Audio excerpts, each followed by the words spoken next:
अस्सलामुअलैकुम जिमी भाई मुख्तियार अहमद कसूर से बात कर रहा हूँ। जिमी भाई आज फीमेल में ने मेरी तीसरी मरतबा आज 7 पनीर माशाल्लाह दिए हैं।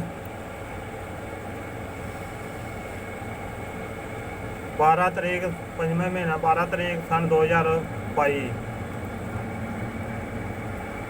12 तारीख 5वें महीने की 12 तारीख सन 2022 को माशाल्लाह इसने 7 पनीर दिए माशाल्लाह। ये देखें, ये बहुत अच्छे हैं, खूबसूरत माशाल्लाह। और ये इसके बाद ये देखें, और ये 7 पनीर है।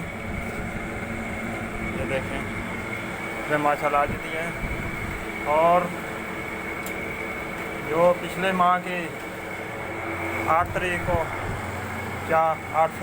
8 तारीख सन 2004 चौथे महीने 8 तारीख सन 2022 को दिए थे, वो माशाल्लाह ये हैं। ये 1 माह 2 दिन के हो गए हैं। ये देखें, ये माशाल्लाह अभी 7 पनीर थे, बहुत अच्छे खूबसूरत है। और इस तो बड़े जो हैं तीसरे महीने की 2 तारीख को सन 2022 को ये दिए थे माशाल्लाह। ये देखें,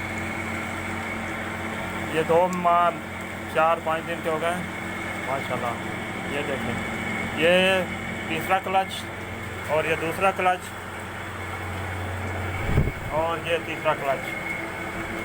ये देखें माशाल्लाह, ये इसके माँ तीनों की। अस्सलामु अलैकुम रहमतुल्लाहि व बरकातहू।